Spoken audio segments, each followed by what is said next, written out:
Muy buenas tardes a todos los que están aquí, los que se están conectando. Muchas gracias por conectarse, por acompañarnos.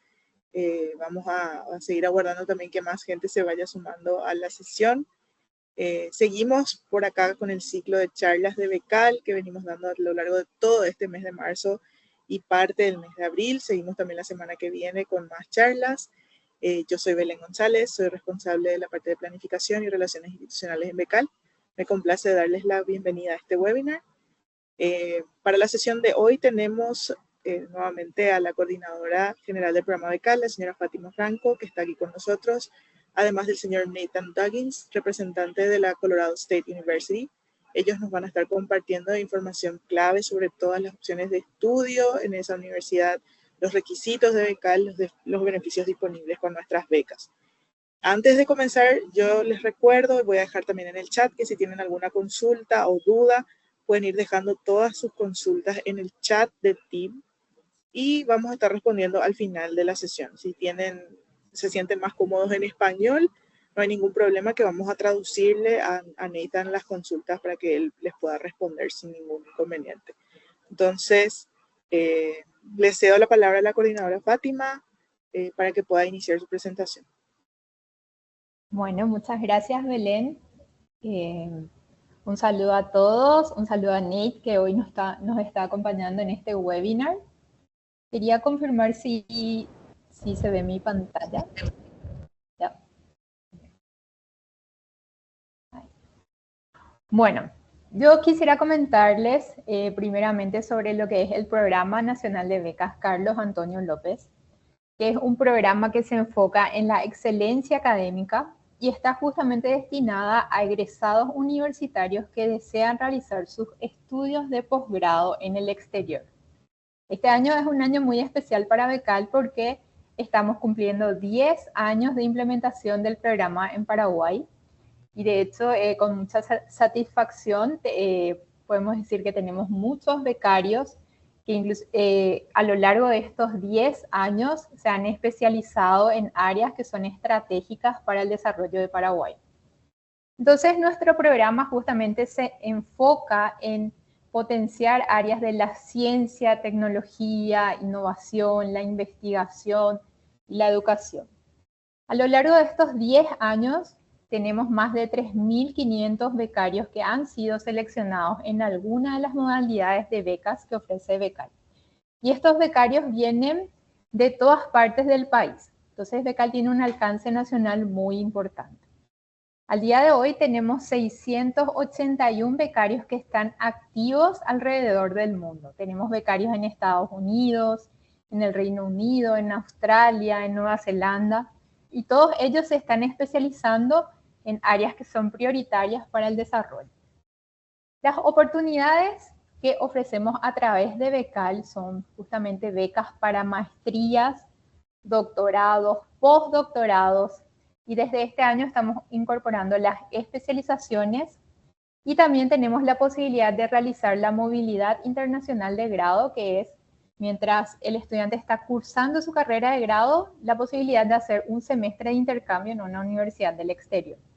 Y todo esto se prioriza en áreas que abarcan las ciencias naturales, la ingeniería y tecnología, medicina y salud, ciencias agrícolas, ciencias sociales, todas áreas muy importantes para el desarrollo de nuestro país. Las becas que ofrece BECAL para lo que serían maestrías alcanzan hasta un monto máximo de $50.000 y los beneficios duran hasta 24 meses. Para los doctorados, el monto es de $90.000 y hasta 48 meses. En el caso de los postdoctorados, pueden ir hasta 24 meses y el monto de la beca es de $30.000. Y para la movilidad internacional de grado, ahí el periodo es de 6 meses y hasta un monto máximo de $10.000. En el caso de especializaciones, los montos van de $8.000 a $5.600 por un máximo de 12 meses. Los beneficios de la beca pueden abarcar todos los beneficios como matrícula del programa de estudio, seguro médico, manutención, pasajes, visados, instalación, compra de libros y materiales académicos y finalmente una asignación para el regreso. Entonces, todos estos beneficios están contemplados dentro de los topes de becas en cada modalidad. Y todo el proceso de postulación a las becas de BECAL se realiza totalmente en línea a través del sistema de postulación a instrumentos del CONACYT. Entonces, lo primero que un interesado debe hacer es leer en detalle la guía de bases y condiciones de la convocatoria. BECAL lanza las convocatorias en el mes de marzo, que van de marzo a mayo, y las del segundo semestre en el mes de septiembre, que van de septiembre a noviembre. Entonces, ahora justamente tenemos abierta la convocatoria para estudios de posgrado en el exterior. Entonces, lo primero que hay que hacer es justamente ver esa guía de bases y condiciones y luego abrir una postulación en el SPI para adjuntar todas las documentaciones requeridas y completar con todos los datos que pide la postulación. Entonces, eso era para comentarles un poco lo que es el programa BECAL. Y le quiero ceder ahora la palabra a Nate y comentarle también, Nate, I want to share with you that this is a very special year for us because it's our anniversary. We're turning 10 years of our scholarship program.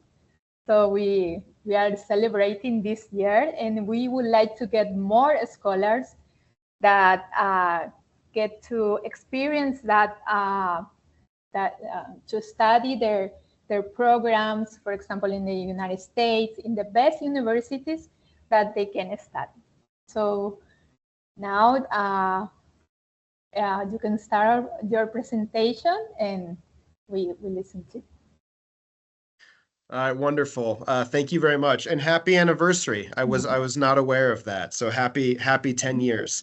Well, thank you to BECAL, and thank you for everyone joining here today. It's an honor to be here, and very happy to be a proud partner with your organization. So, to everybody out there, my name is Nathan Duggins. I'm the Assistant Director of International Recruitment at Colorado State University. So, kind of my plan here today is to give you a brief overview of our institution, because, like I said, we have a partnership, and that comes with some financial incentives, and I'm gonna kind of go over what that means and what that looks like for you all as students. So I'll go through my presentation quickly.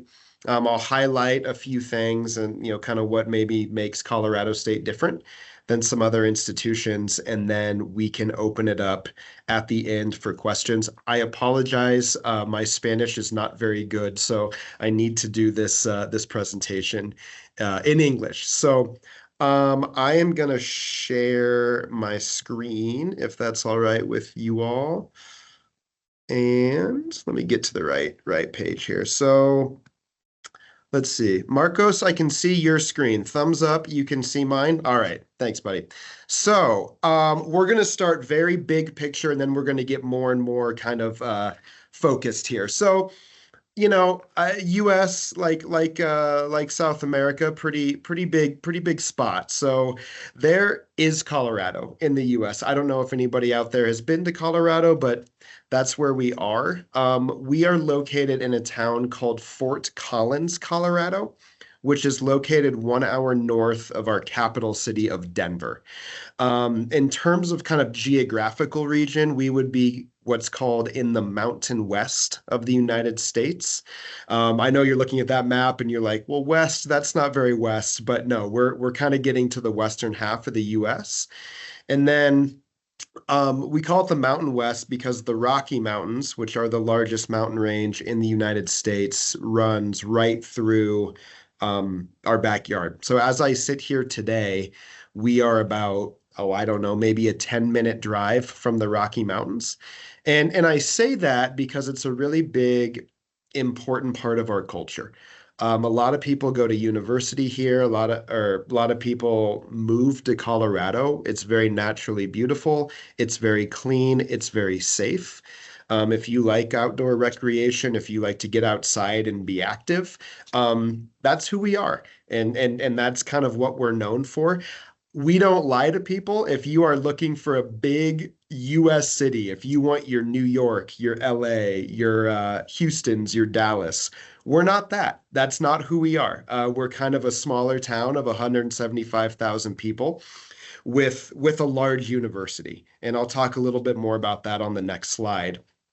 But, in terms of our town, like I said, we're not that big. So bus systems, bicycling, getting around is very easy. The campus itself, which I guess I'll go to the next slide, is not very spread out. It's all compact. So, where you'll take your classes, where you'll live, where you'll eat, where you'll exercise, kind of where you'll live your academic life is all located in one area. Getting across campus, you can walk. It's incredibly easy to do that. So kind of looking at this slide here, I mentioned on the previous slide, we had 175,000 people that live in our city. 30,000 of them are students. So that's how big Colorado State University is. We're 30,000 total students. About 22,000 of them are getting their bachelor's degree, with the remaining 8,000 either getting a master's, excuse me, either a master's or a PhD. So in terms of our graduate programs, we have between about 80 and 90 different graduate programs. So we're pretty comprehensive in what we can offer academically. And there's some stuff that I'll show you here in a couple slides that can kind of help you navigate, what sort of different academic offerings that we have. But the campus itself, we have 15 different residence halls. We have 8 different dining centers. We do have residence halls for every level of student. So bachelor's, master's, PhDs. Master's and PhD students they don't have to live on campus. That's not required. But we do have specific housing options for them. Families as well. So if you're coming with your family, a lot of our graduate students are. We have housing options for that population as well.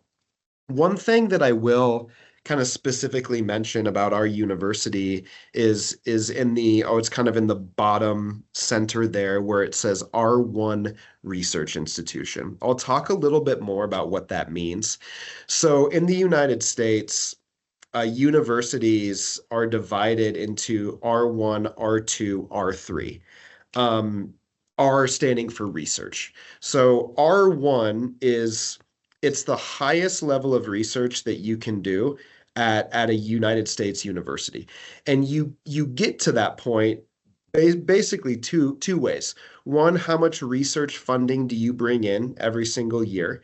You can see we're 450 plus million. Actually, I think this year was over $500,000. And the quality of the research facilities. And so if you are somebody out there listening today saying, I want to do high level research at a US university, an R1 institution is something you should probably look at because, like I just said, we have the most research funding. And two, there's not very many of us. There's only I want to say it's around 150 R1 universities in the entire United States. So if you think about the US, right, I'm probably going to get this wrong, but 5,000 universities in the United States. So to only have 150 R1 institutions, that's a pretty small percentage. So if you're out there listening and hearing that and research is your thing, that's what you want to do, I think an R1 institution is something that you would have to look at.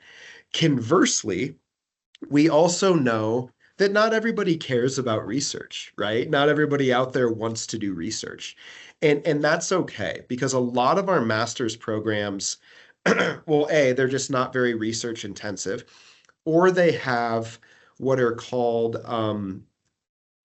professional tracks, meaning, hey, I just want to come in and I want to take courses, maybe write a thesis paper, but I don't really care about being in a lab or out in like a field experience doing research. We have that option as well. So I don't want people listening today thinking, well, if I don't want to do research, then I shouldn't go to Colorado State University. That is not true. So we have multiple options for students that are super interested in research and multiple options for students that maybe don't care about research at all. So we're pretty comprehensive in that area. ¿Qué tal, profe?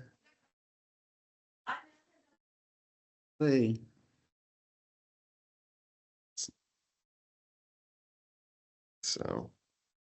So moving on real quick, I'm gonna stop sharing this and I want to share um, a resource that I think is going to be very, very helpful for students. And I will leave this in the chat so you don't have to go and try to find it.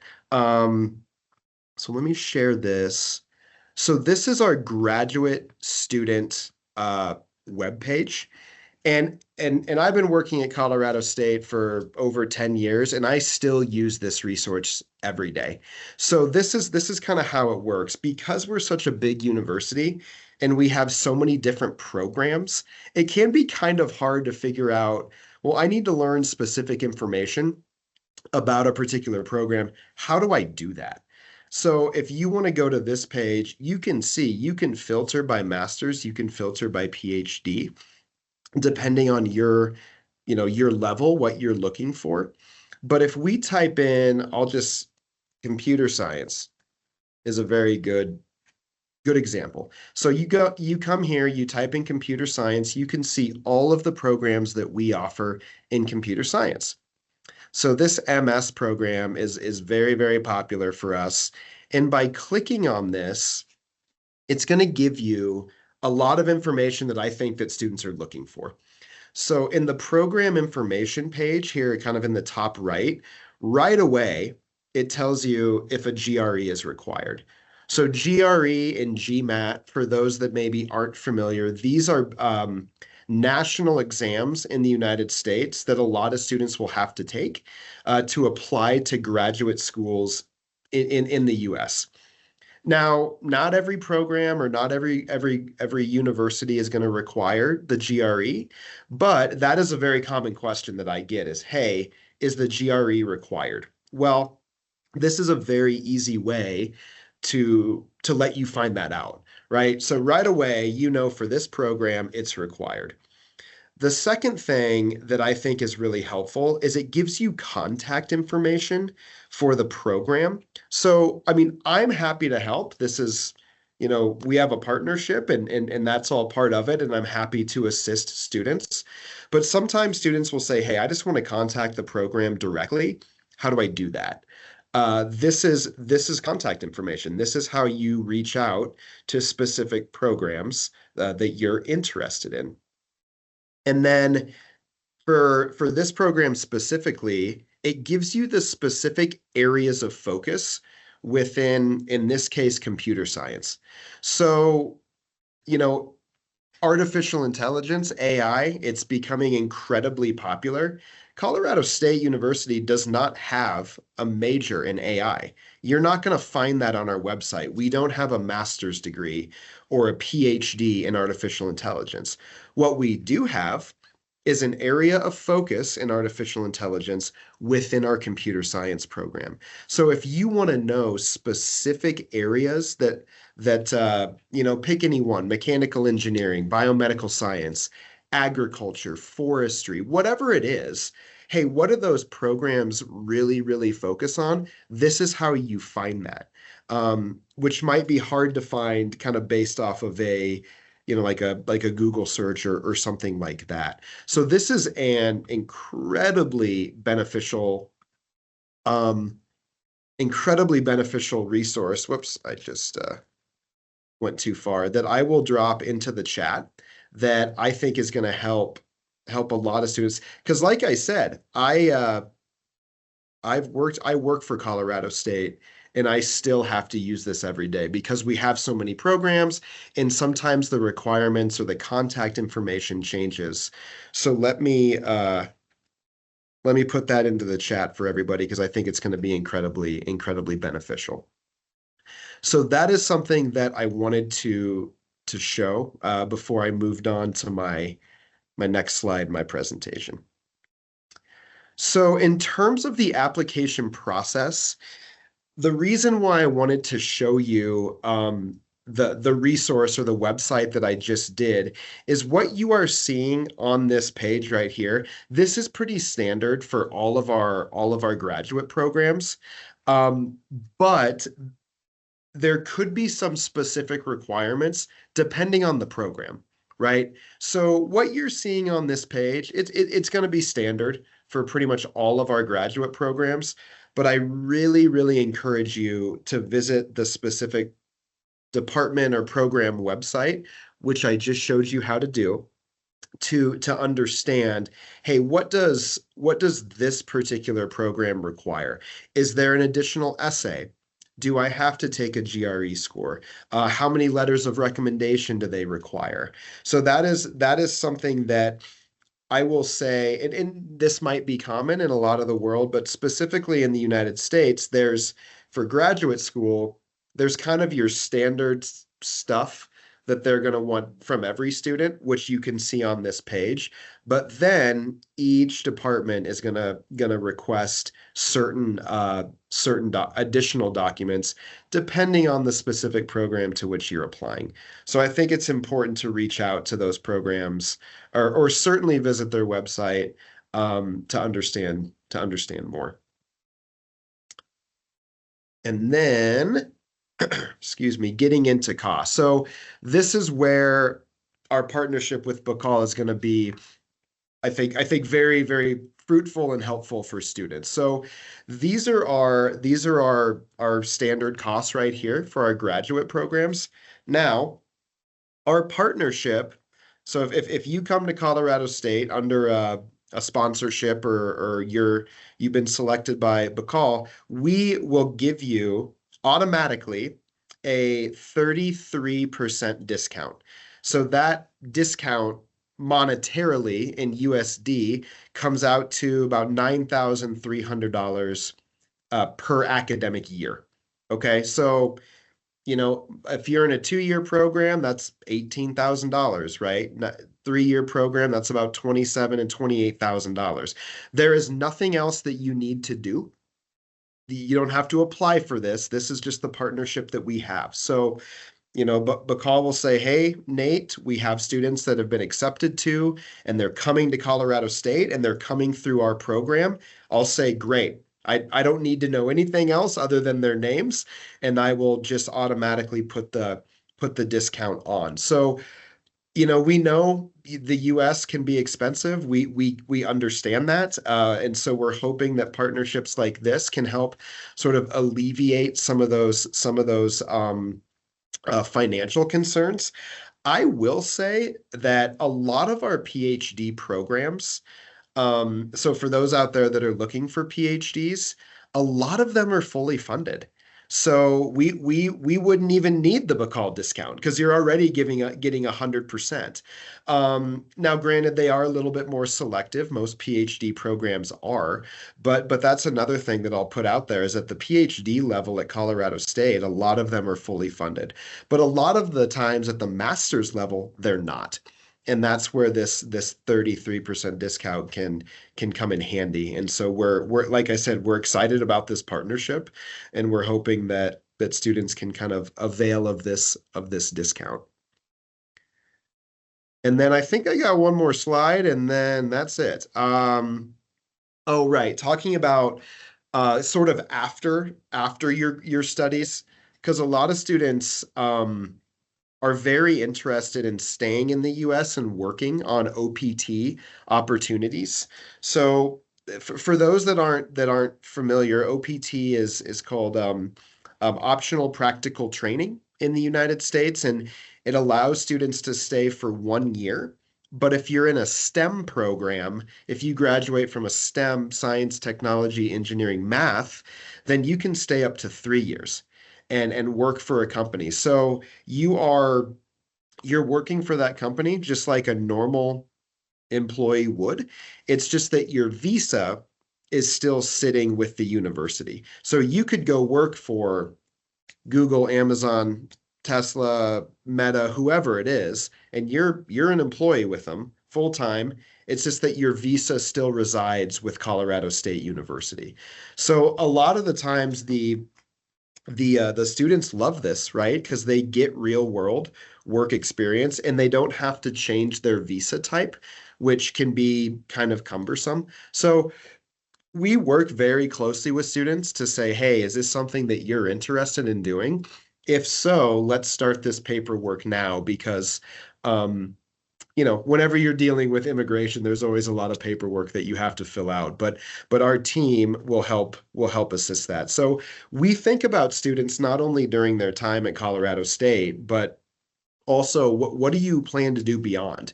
And if you want to stay in the US and work, let's help you do that and find the best option for you. So that's something that I wanted to make everyone aware of as well. And that's it. That's my last slide. I kind of like to keep my presentations fairly short so students don't fall asleep. But I can turn it back over to you all for next steps.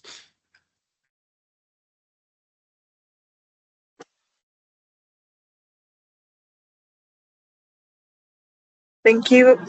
Thank you very much for your presentation, Nate. It was very insightful. And I think Colorado is it's not a small city, but it's compared to other cities in the U.S., it's smaller, and Yeah. we are a small country, so we can totally relate to that. Right. So, very, very thankful for your presentation. No, happy to do it. We're gonna move on to the questions. I have a question for us. Buenas tardes, tengo dos consultas para BECAL, dice Belén Lafuente. Si yo quiero empezar un programa en el primer semestre del 2026, debo postular la siguiente convocatoria autogestionada, ¿verdad? Esa convocatoria de septiembre, ¿es seguro que se abrirá? Pregunta. Sí, para responder la primera pregunta, sí, vamos a estar lanzando esa sería la segunda convocatoria del año que vamos a estar lanzando en el mes de septiembre. Entonces, Belén, te invito a estar atenta a nuestras redes sociales para septiembre. También vamos a estar haciendo webinars informativos, así que para estar atenta a esa convocatoria.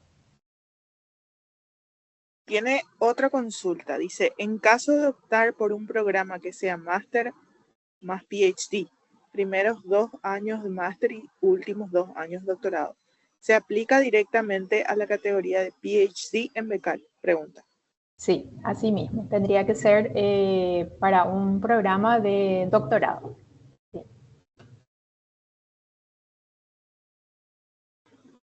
Minerva Martínez dice, ¿por medio de qué programa se podría aplicar a esta universidad? El programa de beca autogestionada tiene como requisito que la universidad esté dentro de las 100 mejores y según lo que investigue, está aproximadamente dentro de los 200.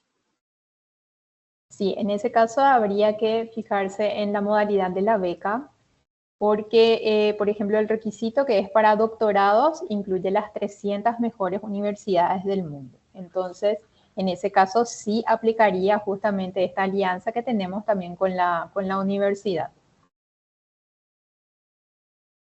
También en el caso de que sean funcionarios públicos, también aplica esta universidad para las maestrías para funcionarios públicos. Y también está, bueno, la maestría en Ciencia, Tecnología e Innovación por área específica, que también hay que ver dependiendo del programa y los rankings.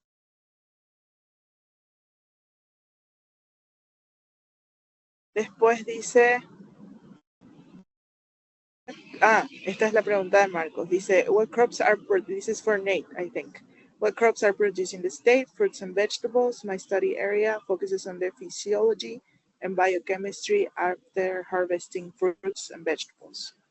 Yeah, great question. So because of the climate in Colorado caused by the mountains, different regions of the state grow different crops. So out kind of in the eastern half of Colorado, you have corn, you have wheat, soybeans. But in the southern half where it's a little bit warmer and drier, that's when you're starting to get into more of your fruit. So cherries, peaches, apples, melons, a lot of watermelons. So yeah, we have a lot of different and I know South America knows about this because of your different like climates, a lot of different microclimates in our states because of the mountains. And so that allows us to do a lot of different things agriculturally.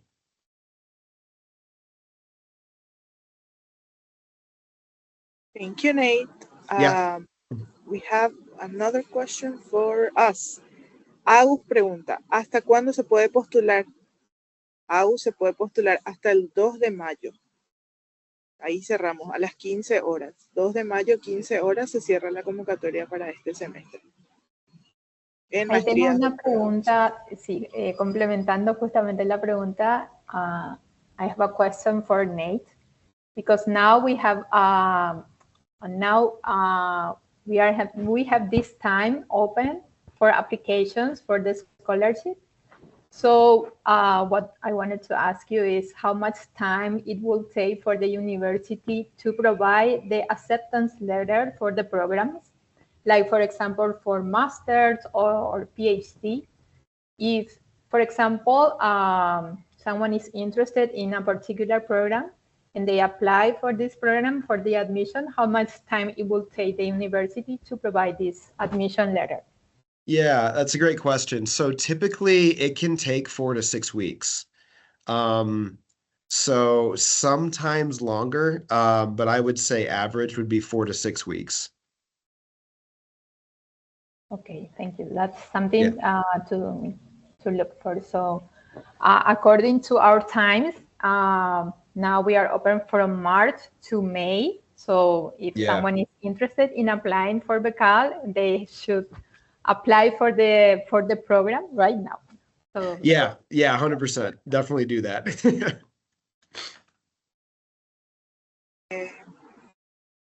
Tenemos una pregunta de Oscar Javier Portillo Aquino. Buenas tardes. ¿Algún programa de doctorado en producción animal? ¿Qué es lo primero que tengo que hacer? Contactar con la universidad, tener el examen de inglés. Esta sería una pregunta para Nate. This question is in Spanish, but I will translate. So this person is wondering if at the Colorado State University there's any program in animal production PhD.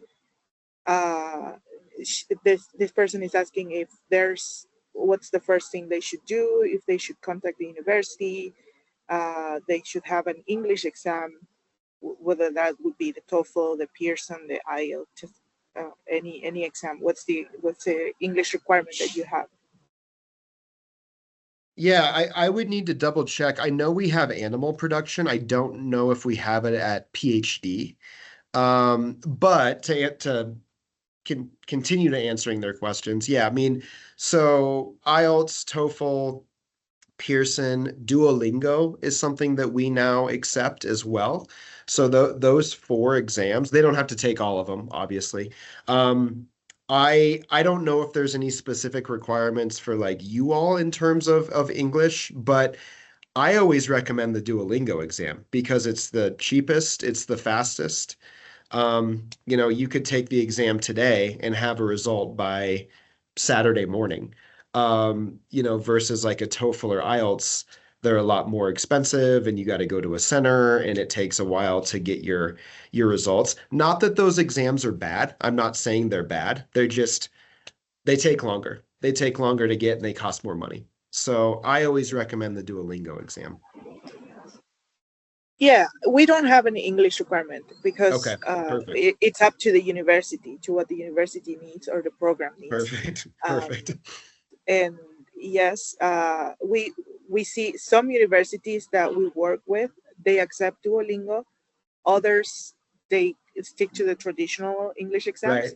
Right. But could this person who asked the question apply to the CSU without the English level and get a conditional admission letter? So that's Yeah, that's a really good question. Probably not at the PhD level. I know a lot of the masters do it, but the PhDs, they're a little bit more strict. They're like, hey, you have to have at least, you have to submit the documents before we review Okay. you. Um, and I'm gonna drop a link into the chat for this student so they can do a little bit of research. Oscar dice que no está seguro que tenga el programa de doctorado en producción animal, pero que puede verificar y te pone el link ahí para que puedas fijarte si es ese el que está de acuerdo con tus necesidades. Dice que el tema del inglés, ellos aceptan cualquiera de los exámenes que él mencionó, pero que son un poco más estrictos en la modalidad de PhD, porque ya piden los documentos, piden que se suban los documentos de inglés. Entonces, sería bueno, ya que aceptan Duolingo, dice Nate, y es verdad, es un poco más barato que los exámenes tradicionales de inglés, y tenés los resultados mucho más rápido, lo puedes rendir desde tu casa también, a diferencia de los demás que tenés que irte, desplazarte sí o sí a algún centro de examinación. Entonces, dado que ellos aceptan, yo te recomiendo que verifiques en la página web que puso Nate el requerimiento de inglés que tiene la universidad y el programa en específico, y que puedas rendir tu examen si te sentís preparado, ¿verdad? Para poder enviarle los resultados. Marcos pregunta, how's the cost of living, Mr. Nate, specifically for food? Yeah, I mean, I would say that because we have so many students, it's going to be cheaper than other cities because a big part of our population are college students, and college students, they don't have any money. So they have to be a lot cheaper. But, certainly compared to our capital in other cities around us, it will be cheaper. Now, I understand I'm saying cheaper in like a US context, right? So if you're going to go out for lunch, it's probably going to be 10 to $20. $20 would be on the high end, but you can find some meals for, I would say, $5 to $10 pretty easily. We understand that the university is the main economic driver in our town. And so, if the students aren't happy, the town isn't happy. And so there's a lot of places and restaurants around town that almost all of them give discounts to students because they know that they're there on a budget.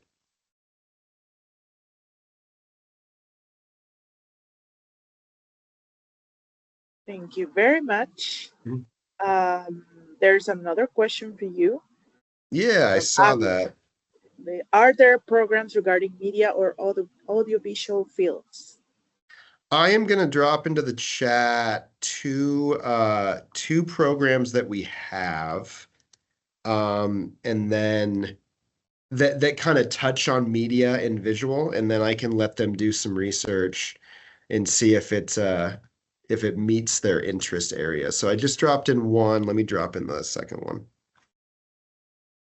So those two programs would be the closest that we have to media and audio visual.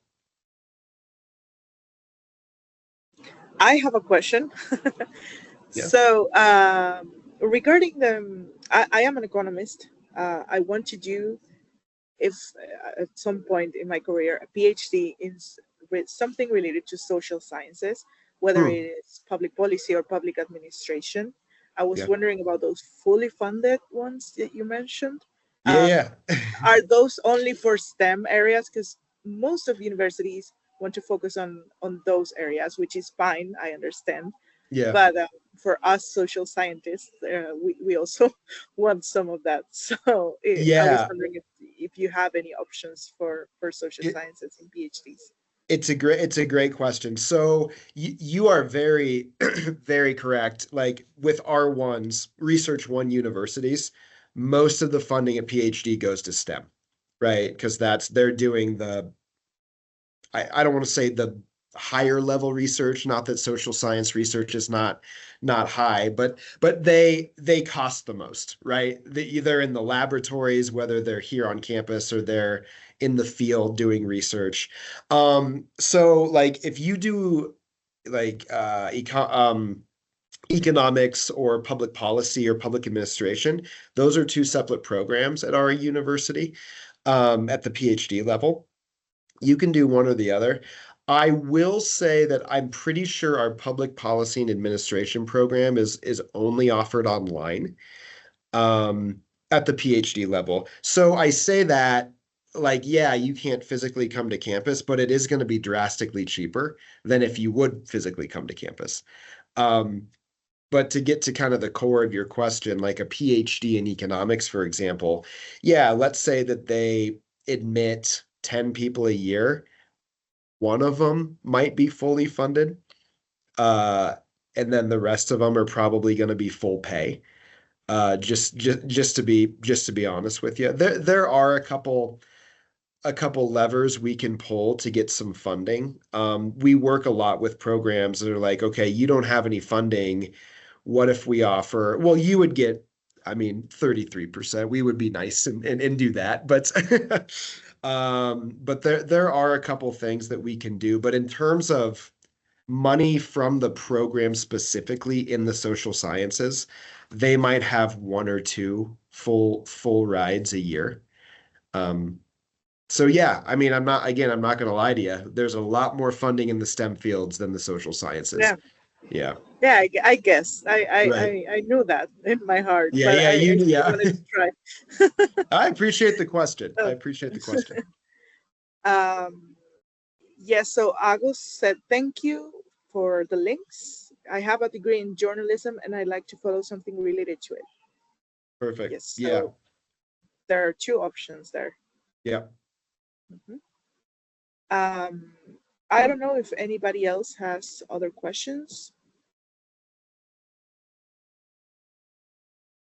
No? Somebody's typing, it looks like.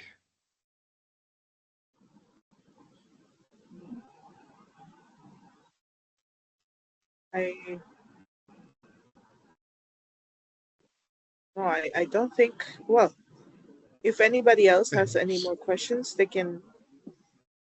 I just want to say thank you for having a well-organized webpage. I'll tell the people that designed the webpage that. I'll pass that along. Thank you. Well, thank you very much, Nate, for joining us today. It's been a blast, and we're here in BECAL in Paraguay for anything really, if anything you may need. We really appreciate the Colorado State University as a partner, and we hope that we can send you some Paraguayans to study there this year. Yeah. They will be the best students. Yeah. Well, I appreciate it, and we're happy about the partnership. And I tell you, I've traveled pretty much all over South America, but I regretfully say I've never been to Paraguay. So maybe I can come down and visit you all and meet some of the students. Absolutely. Yeah. Absolutely. We will be happy to welcome you here. Perfect. Yeah. Thank you so much, Nate. Thank you. And we hope we can get many scholars from Paraguay to go to study to the Colorado State University. So we are hoping. Thank you so much for this. Muchas gracias a todos. Gracias a todos. Y hasta pronto.